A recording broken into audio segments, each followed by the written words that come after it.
好的，Hello，各位小伙伴，大家晚上好。PMO 前沿圆桌会议每周二晚8点不见不散，陪伴 PMO 共同成长。本次会议的主题呢是 A Winning Formula for Project Management Excellence，优秀项目管理的成功模式。时长呢大概是1.5个小时。今天我们的团长呢是 Professor Dr. Mladen，Willkommen Novia IPMA President, and we also invited three other project management experts from IPMA. They are Mr. Mark Kakut, Manager of Project and Program Management Branch, Mr. Brand Daniel Peters, Director of Corporate Project Program and Portfolio Management, and also Mr. Michelle Bully, the Head of Individual Competence Unit. 我是今天的主持人艾琳，关注公众号 PMO 前沿，参与群组织加梦想大大。音频回顾 B 站和知乎 PMO 前沿老师的微信呢，找大大要。Okay, we are very privileged to have members from IPMA with us today. So let me give the floor to the speakers. Okay, you can go ahead to just give us presentations of IPMA. Okay, so maybe you can just share the screen with our audience here. Mark, I think you can unmute. Can we just give the president of IPMA just a quick time for introduction before we start? Thank you, Mladen. Do I need to wait for the translation or I can just go ahead? You can just go ahead, and if they have questions, maybe we can ask the questions after our presentation. So please go ahead. Thank you. Okay, thank you, Eileen. So welcome. Good afternoon, good day, good morning, wherever you are in the world. My name is Mladen Vukomanovic, the president of IPMA, and I really welcome you to another amazing webinar hosted by the City of Cape Town and IPMA Special Interest Group on Project Management Office. I also extend my gratitude to Mark Kavut for leading this special interest group and always bringing new and interesting presentations, knowledge, benchmarking information, and anything we can have as insights from best practices. This is important, and this special interest group is one of our most active because the best way to convey knowledge and to learn and improve your project management is by listening to good practices. IPMA is here from 1965, so next year we will be celebrating 60 years already in IPMA. We are here as the global body of project profession. We are non-for-profit. We are here to develop the project culture, project profession, to advocate for project management and advocate for project approach, because we see that projects are really responsible endeavors, that people who work in projects need to show the high level of ethical standards, and that what we deliver to the society leaves a trail, leaves a mark, and leaves a legacy. So therefore, IPMA is here as a global body of high ethical standards in project management, and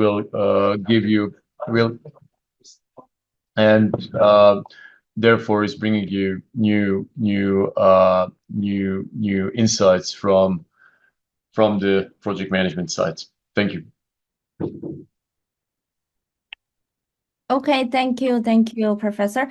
Would you mind just stop sharing, because our audience said they cannot see your screen. So maybe if I just share the screen, maybe they can just see the whole screen. Okay, thank you so much.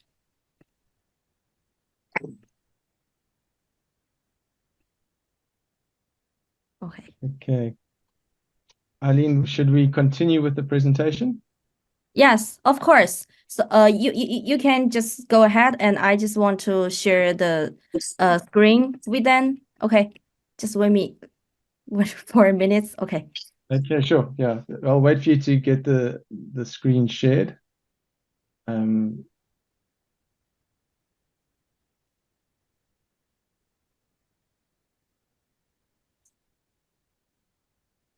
Okay, can you see my screen right now?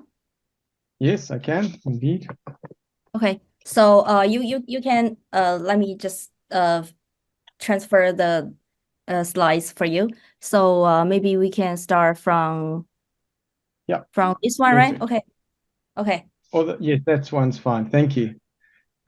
Okay. Well, good afternoon or good evening or good morning. I guess in China it would be good evening. Here we are Ben Peters, Michelle Booley, and myself, Mark Kaywood. We are all based in Cape Town, South Africa. It is now just gone 2 o'clock, and it is really very good to be with you all and to meet you virtually. Thank you very much for making the time to attend this webinar, and we really hope that it is interesting and useful information for you. Before we get into the detail of our presentation, there are just a few slides that we'd like to show you. And the first one is this slide about the IPMA special interest groups. As was mentioned at the start, I am the lead for the special interest group that focuses in on the work of project management officers, the PMO special interest group. You can see us there in the bottom left-hand corner. But what this slide shows you is that there are many different themes or focuses for our special interest groups. In fact, there are 14 special interest groups at the moment. And if any of those is of a particular interest to you, then go and look at the website. I put the address on the top there, sig.ipma.world, and we would love for you to join and participate in these different special interest groups. The reason that we have these special interest groups is it's an opportunity for people that work in these different fields to network, to share ideas, to share best practice, and essentially for us to grow that field as project and program managers. Maybe we can move to the next slide, please. So just to give you a little bit of context about who we are from the country of South Africa. Our city is Cape Town. You can see it's there right in the southern tip of Africa. And there is a photograph of our beautiful city. A few things to highlight. You can see there is our office on the left-hand side. There is the stadium, and we will talk about the stadium just now. Then the stadium, and we will talk now. Okay, I'm getting a bit of feedback. And then the Formula E track. Last year we held the Formula E motor race for the first time. And we heard that race now will be coming to Shanghai this year. So that's very exciting, and we hope that you might get a chance to attend that. The question we had is, do you know the name of that mountain in the background? Anyway, if you want to put an answer in the chat, we would be interested to see. Okay, next slide. Thank you. So Cape Town is a beautiful city. I was born in Cape Town. I've lived there for almost 50 years now. There are many beautiful things about our city. We have some the penguins there on the left. We also have what's called a cableway that takes you to the top of the mountain, and you get the view of the entire city. On the right, if you can go to the next slide, we also have some beautiful beaches. And if you can just go to the next slide. Table Mountain, yes, that's correct, 100%. Yes, there's the beaches. So on the left there is a beach that's called Camps Bay. I go back one. There we go. That's fine. So it looks, but the water is very cold. And then, but it is a beautiful place to visit. And then we have a lot of farms in the outer lying areas and a lot of wine farms where they make amazing wine. So that's a little bit about Cape Town. And we hope that one day you could come and visit us in this beautiful city. Next slide. So next slide. Next one, 6. There we go. A little bit about our city. I would imagine that compared to many cities in China, it is small, but we have about 5 million people. There are about 1.4 million households. And the organization that we work for is the local government. And our local city government has about 35,000 people that work for it. and we undertake many projects. Our responsibility includes, for example, water treatment, wastewater treatment, mobility, transport, roads, housing, energy. So there are many different projects that form the responsibility of the organization, the City of Cape Town, that we work for. If you can go to the next slide, please. There again, it shows that our city has a very high level of inequality. So we have 4 million people that live in formal houses, from some of them really amazing houses, some average houses, but then we also have about 600,000 people that live in informal dwellings, like you can see on the right-hand side there. Next slide. So before we get into our presentation, there are many good reasons to visit Cape Town. I've shown you some of the beautiful places you can visit, but perhaps the most amazing opportunity that is coming up is this year in November. We are hosting the IPMA World Congress in Cape Town. So if you can just show the next slide, and we would invite you to join us. So it's the 27th to the 29th of November. The theme of the conference is hope. How does project, program, and portfolio management bring hope to a society? How does it bring the change that we need? And so we would really, this is just to invite you to come and join us. You can see Cape Town, and you can attend an incredible project management conference in Cape Town. We've got a number of partners already. If you can go to the next slide. So the conference is getting momentum. So this is just some of the partners that are working with us already, people that share our vision for creating hope through project management. If you can take to the next slide. There are many reasons to come through to this conference. There's going to be international speakers. There's going to be opportunity to meet fellow project management professionals from all over the world.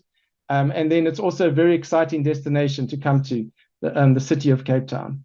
And then the final slide, just if you can just go to the next slide of the conference, slide 12. So you can just go to the next slide. I'm just going to slide 13.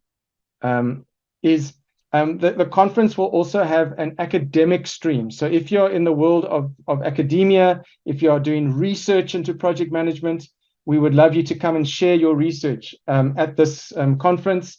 There are 3 main tracks. We have the IT and artificial intelligence. We have the environment and social and governance, the ESG track, and then one for capital projects as well. So that was just to give you a brief introduction to Cape Town and the World Congress that is taking place at the end of this year in November 2024. If you would like more information, you can go to the website. It's on the top of the slide. It's hope.capetown. So that is the website for you to visit, and you can get a whole lot of more information about this wonderful conference that's going to take place in Cape Town. Now, if you can go to the next slide, I'm going to hand over to Ben Peters. Ben is the director of our department at the city, our PMO, our project management office. Ben is going to give us an introduction to the journey of this PMO.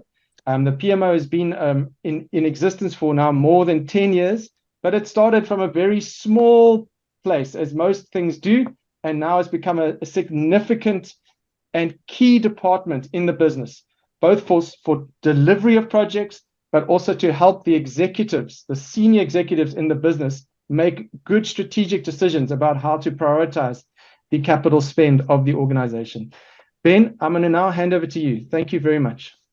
Thank you very much, Mark. Much appreciated. And we can move to the next slide. And as we move to the next slide.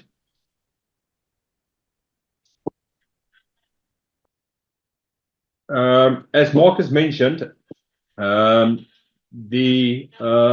PMO was initially conceptualized during 2011. During that particular time, there was a need for PMO, a need for better strategic direction from a project management point of view. And during that particular year, we had found multiple issues from a project management point of view, which had to be addressed within the city of Cape Town. During that particular period, we moved on and we tried to understand exactly what it is that we need to discover. How can we develop and understand the work of people, process, and systems, and to utilize system and data towards decision making. We then experienced over multiple period for approximately 4 years on how this particular unit should look like. During that particular period, we've established the project management office. We established the systems. We made sure that we also review and understand our projects better. And then since 2017, we transitioned. And during the first initial years from 2013 to 2016, the particular unit was mainly staffed by consultants helping us to establish this particular unit. During 2017, we took the City of Cape Town took the entire unit over from the consultants. We transitioned from a consultancy-based unit into a more identified space for the organization.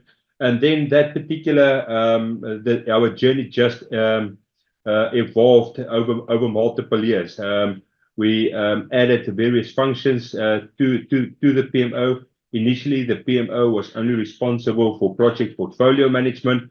In 2019, project management, program management, and engineering management was added to the functions of the PMO, and trying to make sure that we also provide the strategic direction that is required in terms of decisions and where we want to be and how we want to develop various things in the City of Cape Town. During 2021, they also added the contract management function to the PMO, and that is our full suite of disciplines that for which we are responsible for. So we know that from a strategic point of view, that it's the strategy of any organization are generally implemented via projects and programs. It's one thing to have a strategy, but it's a total different thing to implement a strategy. And you can only implement the strategy via projects and programs, and you can only assign the correct resources, whether it's human, financial, intellectual, at the project level and not at the higher level, because the detail of your project and the what, the how, the when is all being translated at the project level, and therefore you can only assign your resources at that particular point in time. We then also add into the program management side and are trying to understand what is the benefit, how can we create benefits, how can we ensure that we transition into the overall change of the entire City of Cape Town and make it a better place to live, a better place to work, and just a better place that is sustainable to enjoy life. Further to that, as we moved into the space of where we are now, we ultimately realized that we have done a lot of great things. Over the last couple of years, the last 2 years, the City of Cape Town received 2 clean audits from the Auditor General, which we are very proud of, because at the end of the day, from a City of Cape Town point of view and from people visiting our city and from a financial point of view, it's all about how do we utilize public funds correctly to ultimately make sure that our residents and the people of the City of Cape Town enjoy the benefits of their investment into the city from their rates and their taxes. We also have a great focus into our informal situation within the City of Cape Town. We're trying to make it much easier and better for all residents, and the need for this PMO ultimately just translate the strategy of the organization into the implementable projects as we continue. We can move to the next slide. So just a quick slide on, yes, thank you. The City of Cape Town currently do have a memorandum of agreement with the International Project Management Association. This particular agreement assists us to collaborate between the parties, IPMA as well as the City of Cape Town. We aim to promote and collaborate and communicate various things that's of interest in the project program portfolio management world back to our colleagues within the International Project Management Association. We are very closely involved. We are utilizing all their products within the city of Cape Town. And then we try to always give back to IPMA how we have utilized their products, what have we done, how have we enhanced those particular products, and what is the lessons that we can learn from utilizing these particular products. And hence this opportunity to also present to you how we, as the city of Cape Town, from a PMO point of view, has established those products within the organization, took it one step forward, and trying to always give back to IPMA accordingly. If you go to the next slide, you will see that this is pretty much what our PMO strategy is all about. And if you go and Google and you explore a little bit on the IPMA Delta, you will see that there is great alignment between what we are doing in the city of Cape Town and what is international best practice from an IPMA point of view. The IPMA Delta focus on what they call organizational competence, individual competence, as well as project excellence. And if you take that mindset into the organization, you will see that we also have a great focus on our organization. We try to make sure that we've got good governance, management principles, the organizational alignment, the people component, and the resources to make that organization, the city of Cape Town, better, and to strive towards the various disciplines for which we are responsible for. So on a yearly basis, we do go through maturity assessments. During those maturity assessments, we identify the improvement goals that's required to be rolled out over the next 12 months. Similarly, for that, we try to always enhance and get better. When we first started this maturity assessments in 2018, we realized that we were at a very low level of maturity. But over the last 5 years, we tremendously increased by rolling out these various improvement goals that we're trying to drive towards making the organization better and getting ourselves into a standardized phase of maturity from an organizational point of view. When you look on the left-hand side, you will see that we've adopted the individual competence baseline from the IPMA. They mainly focus on the perspective, the practice, and the people components, of which is very important from a perspective point of view. Those elements of strategy and the soft skills to ultimately deliver on projects successfully. From a practice point of view, we all know the various practice components of time, cost, quality, resources, risk, etc. that is relevant to project management, as well as your people component, trying to make sure that we work as a team, we can solve conflict, and we can continuously just work and become better human beings as individuals that's running projects within the organization.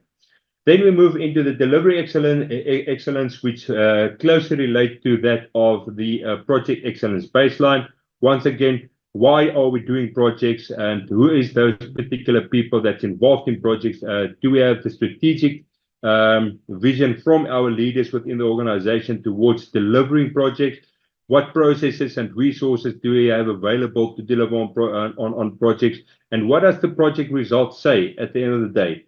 Project results is not just did we complete the project in time and in cost, but did we actually deliver on what we said to the stakeholders we will deliver, which is vitally important, because if we can't deliver on the stuff that our stakeholders want, then we are not doing the right projects ultimately. So what is important from this particular diagram is that you cannot increase the maturity of the organization if you don't have the individuals that is competent, and if you can't deliver successfully on projects. You won't be able to deliver projects if you don't have a maturity component that is high enough, and the competence of your individuals. And you can't increase the individual competence if your organization is not mature enough and you don't deliver on the projects. And hence the reason that these three elements is closely related into understanding exactly what we, as from a PMO point of view, try to drive. In the middle part of this particular slide, you will see that there's different role players from a supply chain management point of view, who's doing procurement and who's responsible for procurement and everything related within the government, trying to make sure that we do the right things when we procure various contract materials, services, contractors, etc. You will see that we closely aligned with our strategy colleagues within the organization. We've got a separate department for policy and strategy. Myself and the director responsible for policy and strategy is working very closely on a daily basis so that I can enable him to deliver on the organizational strategy. We know that all projects, programs, and portfolios has a financial component and the financial impact, and then the reason to also give feedback. What does the portfolio look like? What is the status of the projects? How can we move forward? Where is our blockages to understand that from a financial point of view, and then ultimately into our data analytics and data science component within the department, making sure that we utilize predictive analysis. We're trying to work towards the AI component of project management. We're trying to work towards making sure that we can be proactive and utilize data to the benefit of decision making and making the right decisions.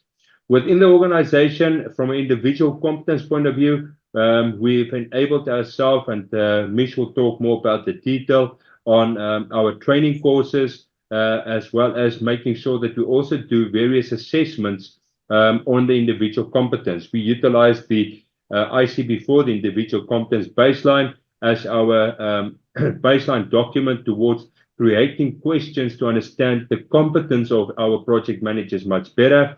And then from a delivery point of view, we have implemented various multiple elements from stage gate management, making sure that we make informed decisions as the project progresses from its initial stages up to the point of the benefits realization. We have further made sure that we do project reviews on a quarterly basis. We understand what's happening on our contracts, where we provide monthly feedback to our stakeholders, and that we are all clear in terms of delivering the particular project portfolio on an annual basis. When we go to the next slide, this is just the way that we have structured our model within the city of Cape Town. You will see there that right in the middle, we are called C3PM, that stands for Corporate Project Program Portfolio Management, responsible for those three disciplines, as well as contract management and engineering management. Our organization, the City of Cape Town Metropolitan Municipality, is approximately 33,000 people that's working for the City of Cape Town. We've got 11 directorates, or 12 directorates, apologies, within the organization. Those 12 directorates, as all of them have their individual project management offices, with a dotted line into my function and the formal line into the executive director of the particular unit. The reason for that is because I'm responsible for all the standards, all the guidelines, and everything related to the disciplines for which I'm responsible for. And I need to drive it from a central point of view via hub and spoke model into the organization, utilizing the directorate PMOs to perform certain functions, roles, and responsibilities to enable me to ultimately deliver the vision as well as the strategy of the department, so that we can increase our organizational maturity, we can ensure that we've got more competent individuals, and that we can continuously deliver on projects as we progress. The PMOs ultimately is the co-face with the project managers, and hence the reason for the outward view into the project manager that is ultimately responsible for delivering. And we are utilizing the PMOs as that co-face, so that all 1,000 or 600 project managers and 600 contract managers and the additional 600 engineers don't just focus on a central unit for all these particular issues on a continuous basis, but that we can share the load, and then from a standardized point of view, engage with our project managers towards delivery. Next slide. I'm going to move over to Mark and Mish now, and they will just quickly take you through a little bit more detail of rolling out the strategy that I just explained to you into the organization and the work that we are busy with. So thank you very much for that. Thank you, Ben. Thanks for the overview and of the department and how it's grown over the more than 10 years now, more than a decade in the making. As I mentioned, the city government that we work for has 35,000 people and a significant capital budget on many different types of projects, from roads to water to electricity, etc. If we can go to the next slide. So just to tell you a quick story, the International Project Management Association does a lot of different awards, and one of the biggest and most prestigious awards is the Mega Project Award. And both Ben and myself are fortunate enough to be assessors on that award program. And last year, I had the privilege of going to Dubai, and the company that was putting the award forward was the China State Construction Company for the Middle East. And so it was an exceptionally good project. So I've had some exposure to project management in China through that project that I assessed, and I must admit it was of the highest quality. So I just was thinking about that as Ben was talking, and that's another thing that we enjoy about the IPMA are the awards that they offer. And so you can look out for those. If you have a project that you think is worthy of an award, then we'd love to hear from you, and you can bring that through the awards program and see if you can become a winner on the international stage. But let's get back to Cape Town. So as Ben described, Ben is the director of our entire department, and I manage a smaller team of people that focus specifically on project and program management. This slide gives you a high-level overview of some of the key work that we do. So we're a central team, so we serve the whole business, and we focus on these three main areas. The one is, and it aligns to the strategy that Ben showed you. The one is project excellence. So many of my team members will support projects within the government. So if a project, for example, is struggling to deliver and it gets flagged as a project that has a lot of risk, we will get involved and maybe assist the team to get the project back on track. If there are key challenges being faced by the government and they want a project to be fast-tracked, we will get involved to support the delivery of that project. So at the moment, there are over 20 different projects that our team is working on and supporting, and it's really exciting to be involved in a very diverse set of projects and support that. Then if we go up, it's the organizational maturity. Ben has also spoken about that. He mentioned what we call stage gates. I'd expect that will be a process that is also practiced extensively in China. It has been an incredibly powerful process for us in the city government. In fact, it might be the most powerful change that we've made to the government has been the introduction of gate reviews on the mega projects in the organization. Essentially, what the stage gate does is, as a project moves through its life cycle, so you might have the scoping, feasibility, concept design, etc. At the end of each stage, there will be a committee that will review the progress, assess the risks, and give the green light or the red light as to whether the project should move forward. But now to the focus of this presentation, and that's over on the right there, individual competence. So we're going to talk to two main aspects of individual competence, although you can see there are more areas that we work in. This is that of the training that we offer and the assessments that we undertake. Now, for many years, the training that we offered was focused exclusively on what we would call project management practice elements. So you might say the common things in project management, such as time management or cost management or quality management, classic project management, technical or practice training. But what we've introduced in recent years, and Mish will give you all the detail, and we're very excited about this work, is a far more holistic framework of what it takes to be a competent project manager. And this we've built on by using the IPMA's individual competence baseline. It's called the ICB4. It is available. You can get yourself a copy. And and it essentially defines 28 competencies that they have found from extensive experience is needed by a project manager to be successful. And Mish will show you all those competencies. And so we've shifted our training from being just focused on technical project management to be more holistic, where now we include what are called perspective competencies such as understanding the strategy of the company, understanding company culture and other competencies, and then the people competencies, which look at how to aspects such as leadership, such as communication, such as negotiation. And so now our training is far more holistic. We offer this a week course where we cover all those competencies, and Mish will give you that insights. Another key change that we've made in recent years is rather than having external people come in and train, our team actually does the training. And the key advantage here, well, there's two. The one is that it builds the relationship between our team and the organization, which then enables better engagement into the future. And the second thing is that when we train our own project managers, we know the very detailed environment that they're trying to deliver projects. And so we can make the examples and the conversation in the training is relevant to our organization and not on another organization.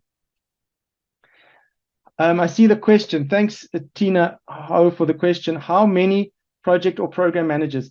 So we have 650 project managers and then about 30 program managers. So mostly project managers, but about 30 program managers. I think that will answer your question.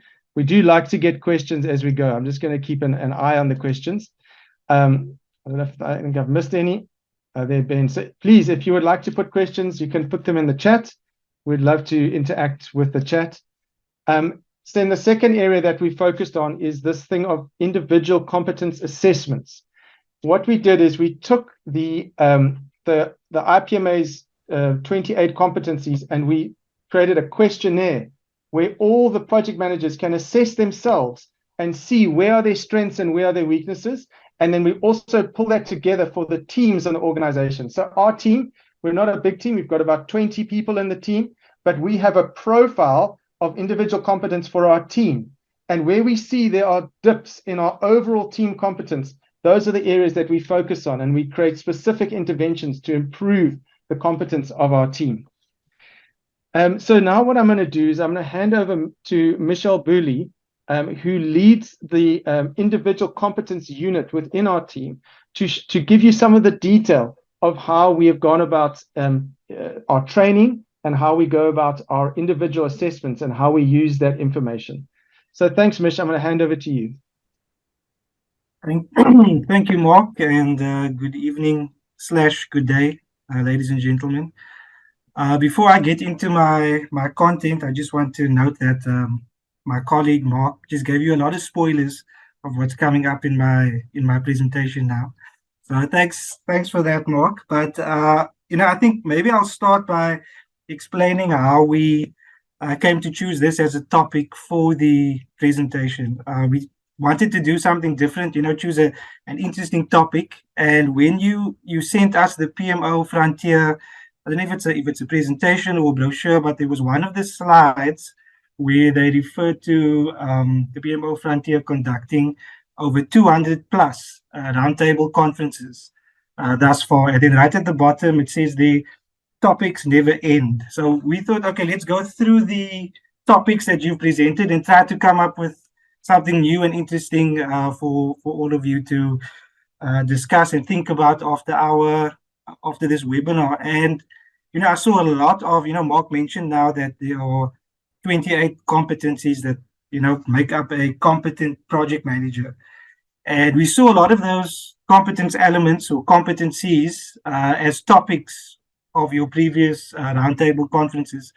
But something we couldn't find was the concept of individual competence holistically. So what I'll be discussing today is the concept of individual competence from the perspective of the IPMA and their standards, and then I'll unpack how we've applied that standard to our organization. So maybe if we can go to the next slide, please. Thank you. So the standard from the IPMA that we apply in our organization is called the Individual Competence Baseline. The acronym is the ICB4, I for individual, C for competence, and then B for baseline. Now, in this standard, they define, or the IPMA defines the concept of competence, and they say that competence is a combination of three elements, or three things. Number one, knowledge. Number two, skill. And number three, ability. So what's the difference between knowledge, skill, and ability? So knowledge, it's in the name, it's knowing something. So the example they use in the ICB4 is Gantt charts. Let's say you attended a course on Gantt charts, or you read an article on Gantt charts, or you read it up in a textbook, or you read a book on Gantt charts. That's having knowledge. So you have knowledge of the concept of a Gantt chart. Now, skill is the application of that knowledge. So maybe part of the course that you attended, maybe when you were studying, you needed to draft or develop a Gantt chart theoretically as an exercise. And successfully doing that, maybe passing the course or graduating from university, part of your training would have been to develop a Gantt chart. So you have a skill. That's typically where most people are when they graduate from tertiary institutions. They've got the knowledge, they've got the skill. Now, ability is the application of knowledge and skill in a real life situation. So have you actually done a Gantt chart for an actual project?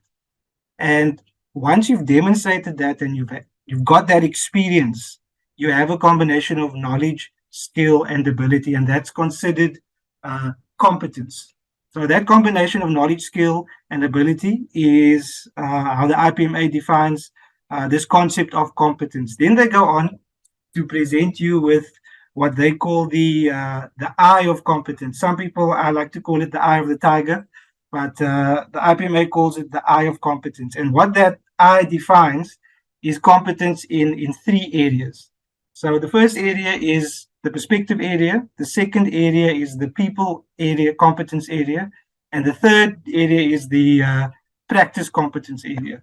So they call it the perspective eye, the people eye, and the practice eye. And basically, the perspective competence area looks at, how well do you understand your organizational environment, and how well do you understand the environment of your society, your societal environment, and how does that impact the way you think and the way you conduct yourself and the way you analyze your surroundings as a project manager. The second competence area is the people competence area.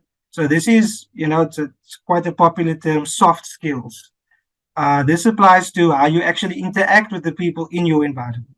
So here we look at competencies like personal communication, negotiation, conflict and crisis, and so on. The third competence area is the practice eye. You can see that's right in the middle.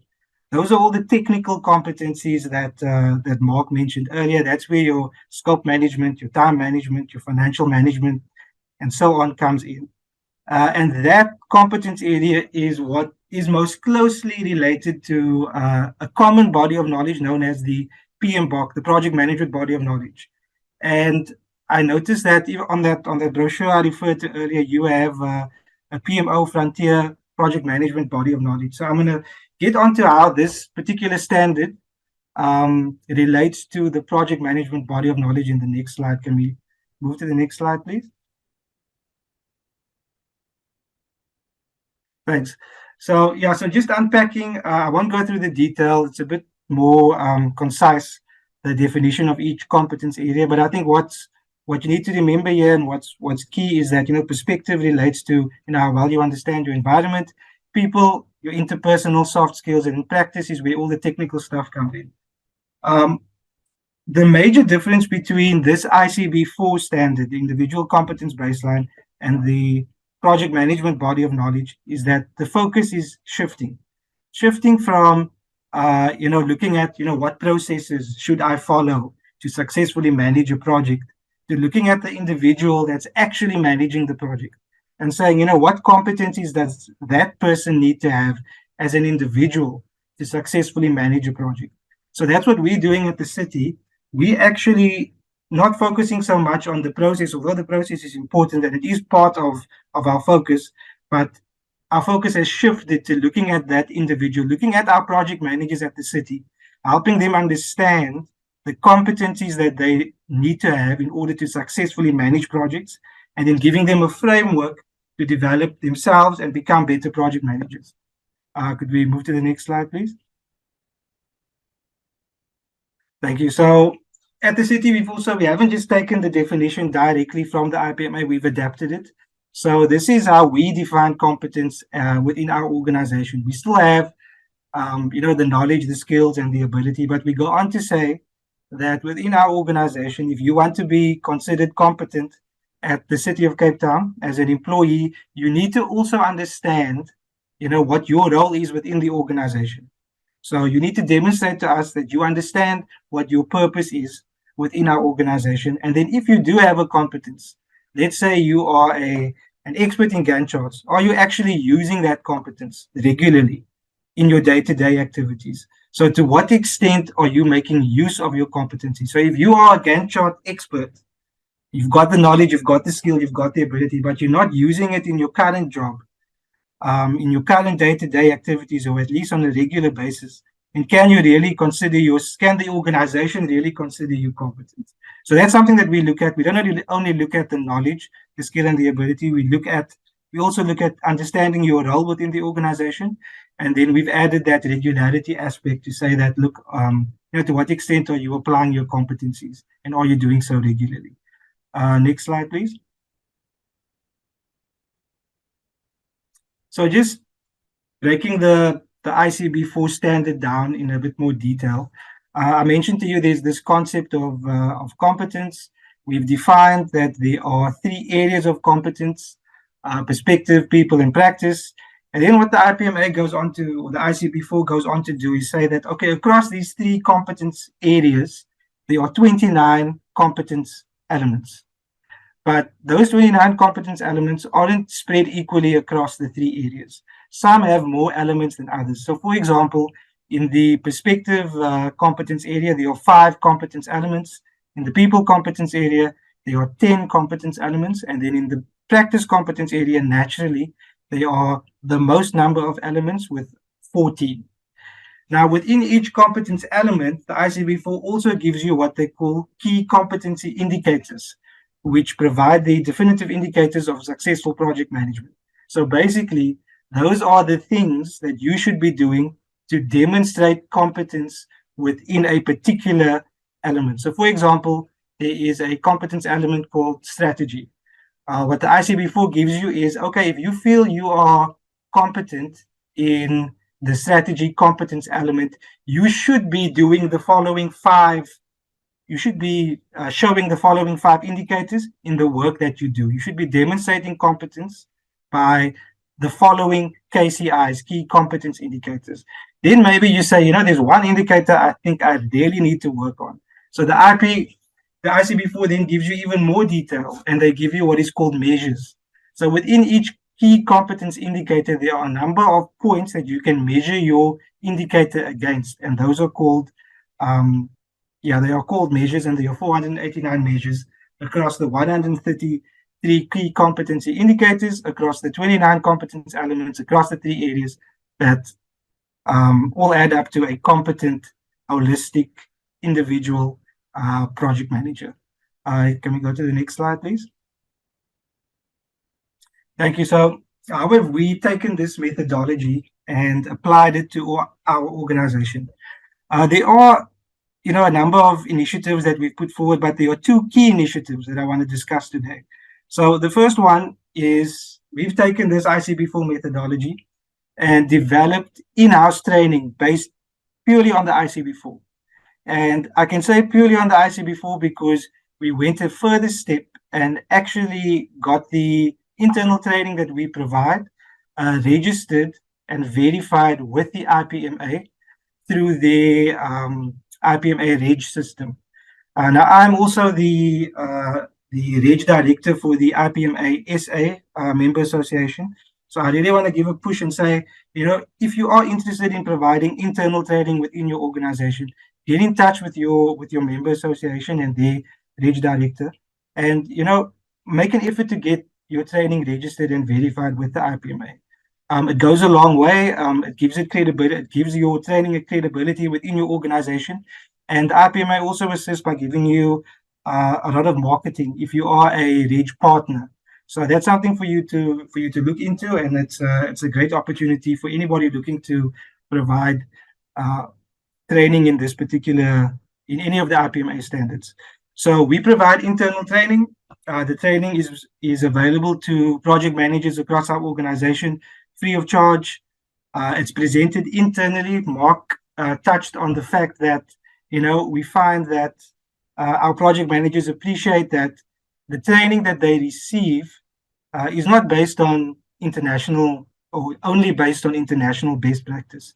They appreciate the fact that our trainers can relate the content to the context that they are working in because they're being trained by their colleagues, seniors from within their organization that know exactly how this methodology should be applied within the context of the city of Cape Town. So that's a big plus.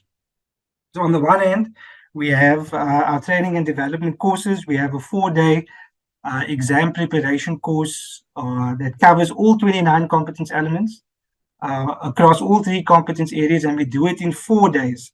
So it's quite intense, but we've chosen to do it over 4 days so that that 5th day of the week everybody can use to catch up on all the work that they missed. So that's the idea.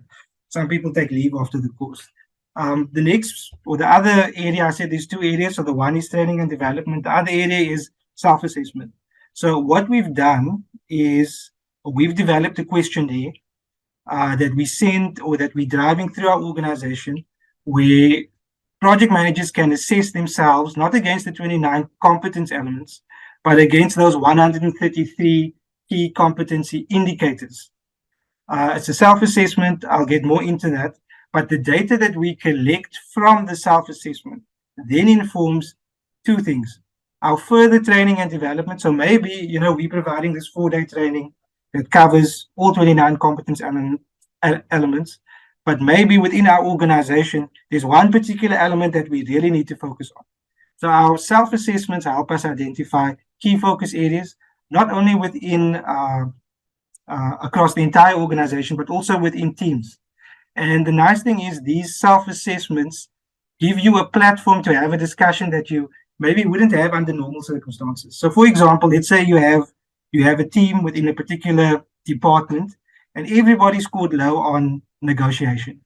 So maybe, based on the results, you go to that department and say, what, guys, you need to have a discussion on, what your understanding is of negotiation, because we're picking up from your self-assessments that everybody's scoring themselves low against in this particular area. So sometimes you don't need a formal training intervention. You just need the team to discuss amongst themselves to say, look, how can we improve? Do we need formal training? Do we need to do research and so on? So it's a nice mechanism to create a platform for further development within teams. The other area that we use our self-assessment data in is for our organizational maturity assessments. So Ben spoke earlier about the IPMA Delta model. So the Delta model looks at assesses the organizational maturity against 3 areas. So the first one is your organizational competence. That's from a different standard, the organizational competence baseline. It then also looks at your project excellence. So the projects that you are delivering, how well are you delivering those projects? And then the third area it looks at is the individual competence of the project managers within your organization. So what we intend doing is using these self-assessments and the data we collect from the self-assessments to inform our organizational maturity assessment, and in particular that individual competence aspect of the assessment. Could we move to the next slide, please? Thank you. So this is just a quick overview of how our training is structured. So it's over 4 days. You can see we have about 6 to 8 lessons a day, and we cover all 28 competence elements. It's very short. It's not, detailed, deep dive into each of the elements. It's just to give you an overview of the concept behind each competence element. So we're not, and this is something I always have to say at the start of the of the 4-day training is that at the end of the 4 days, you're not going to be a competent project manager. But what we are giving you over the next 4 days is knowledge. So you have an understanding of what it takes to consider yourself a holistic project manager. The nice thing about the training is, like I said, it's verified and registered with the IPMA through the Reg system. You can check it out online. And I just included some pictures here. As much as it's training and it's serious, we have a lot of fun. It's very interactive. We get to network because we're quite a big organization. We have about 11 directorates. You heard Mark say earlier, we have about 600 project managers, all working in different areas. And the training brings everybody together in one room. And it's 4 days of discussion around different topics of project management. And the perspectives, the feedback, the suggestions we get are all very interesting, and it informs the way we conduct ourselves and prepare for our training moving forward.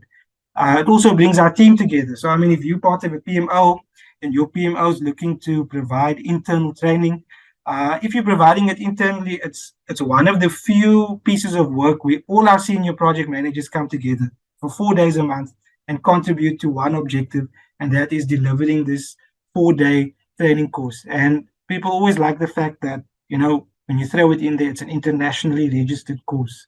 So thank you to the IPMA for that. Can we move to the next slide, please? So you're probably thinking, okay, what's this now? So remember I mentioned that we have these 3 competence areas, and then under each of these areas, we have 29 competence elements. So when we were developing this content, our director, Ben Peters, he said to me, I want you to come up with an innovative way of delivering the content. It mustn't just be copy-paste from the ICB4. So I thought about it, and I came across this concept of pulling together the periodic table of elements, from chemistry, hydrogen, and all those other elements, and combining that with this concept of project management elements. So if you take the periodic table of elements and you combine it with the project management competence elements, you get what we refer to as the periodic table of individual competencies. Now, I'd love to take credit for it, but this is not my idea. This is actually Ben Peters' idea. I actually stumbled upon one of his old presentations, and I thought, okay, let's structure the whole training course around this concept of a periodic table of elements. And obviously, Ben loved the idea. So, this is our delivery model. It's interesting, but just having everything on one page, what we say to the attendees of our training is that, this is a framework. A framework for, number one, identifying the competencies you have that you maybe didn't put under these headings. So maybe, you naturally have a good understanding of power and interest. Now we present this content to you and you say, look, these are the key competence indicators. And you say to yourself, you know what, I've done that. I always do that. I just do that naturally. I demonstrate these indicators. That means you have a competence in power and interest. But now we're giving you the framework. I saw one of your roundtable conferences was on how to deal with a tricky interview. So this is a framework that you can use to prepare for an interview. So, to better understand yourself, what are your competencies? What are your strengths? What are your weaknesses? What do you need to work on?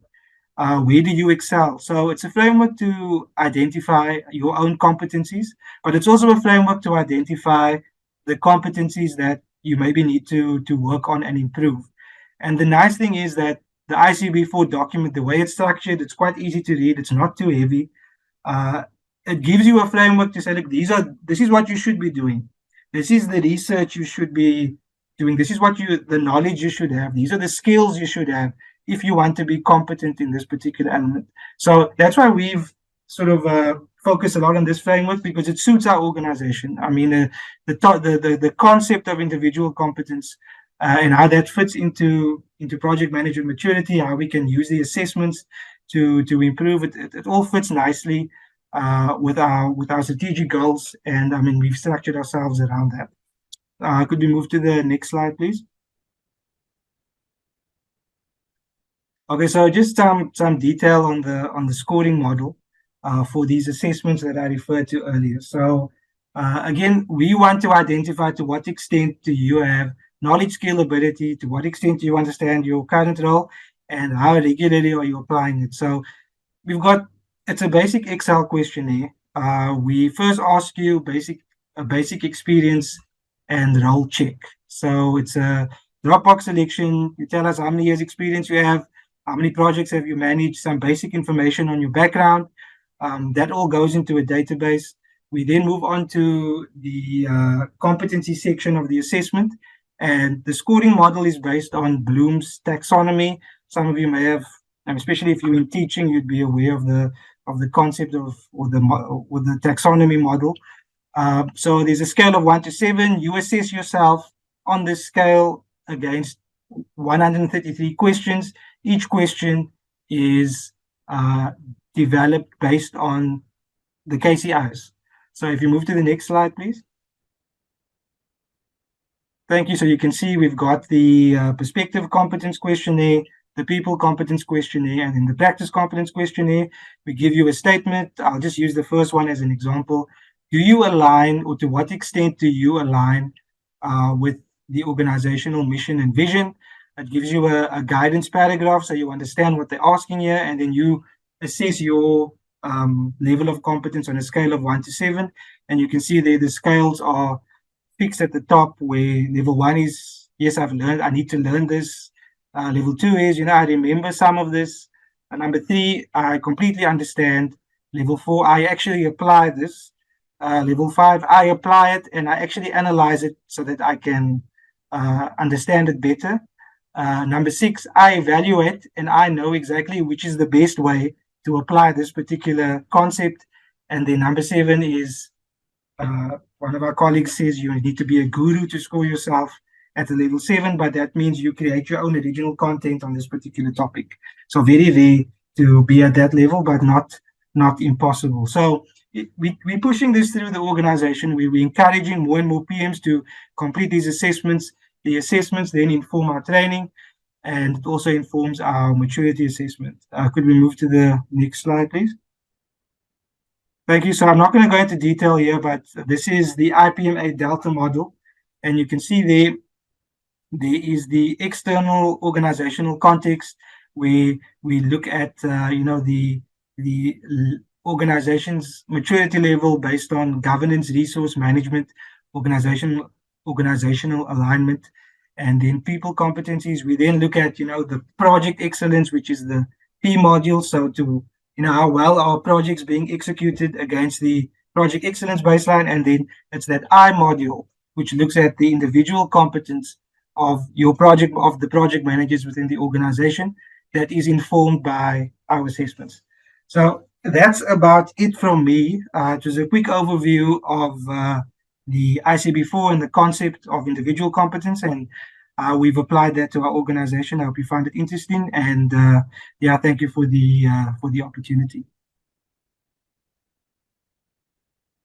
Over to you. Thanks so much, Mish. Yeah, thanks, Mish. We prepared a slide on some of our future growth. But I would like to just rather spend some time now with questions. So this slide just shows us that we are focusing on really creating a career for our project managers. In South Africa, if you're an engineer, you have a clear career, but project managers don't have a clear career path, and we're trying to create that. Part of that is also including certification. So the IPMA has level DCBA, which defines a career path for a project manager. So that's part of what we're looking to develop in our organization and bring that in. We've spoken to the broadening of our understanding, and I think the last 2 points I would rather skip so that we can see if there are any questions that people want to talk to us. We'd love to have if there's anything you want to ask us, say hello, or we'd like that. So let's go to the final slide, and I think that just says thank you. I'm happy to take any questions. And thank you very much also for the chat. I've enjoyed answering, and not just answering, but also hearing your opinions. So I agree. I enjoyed the the chat around artificial intelligence and the question of will that replace project managers. So there were some interesting ideas there. Thank you for that. Interesting question around what is the most critical competence that we think. I gave my view. I'm sure Ben and Mish would have a different view. So if you have there's a question about IPMA in China. I don't know. Maybe Rebecca would be able to answer that. But any other questions, if you want to talk to on the screen as well, we'd love to see your face and hear from you. But that's all from us from a presentation point of view. Thank you. Okay, thank you so much. That's very impressive.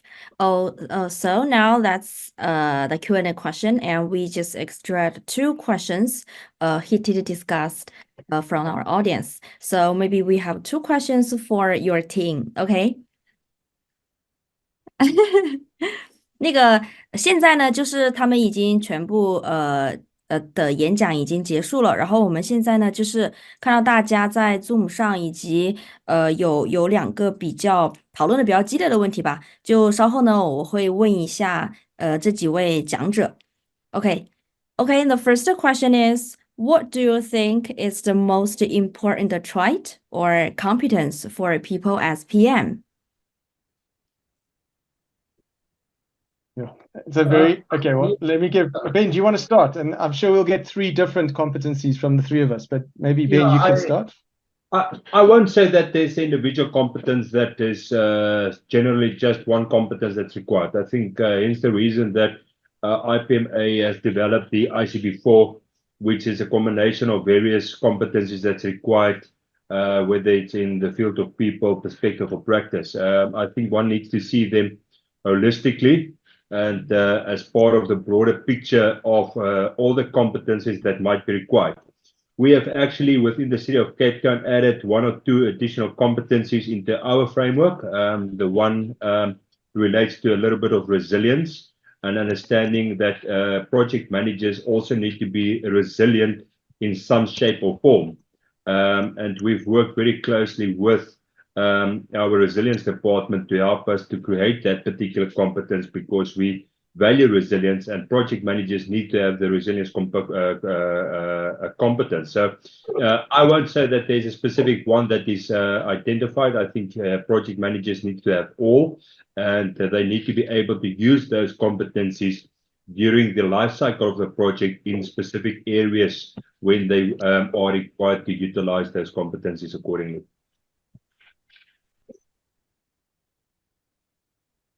Thanks, Ben. I think it's difficult to highlight from my point of view, or maybe Mish, you go, then I'll give my 2 cents.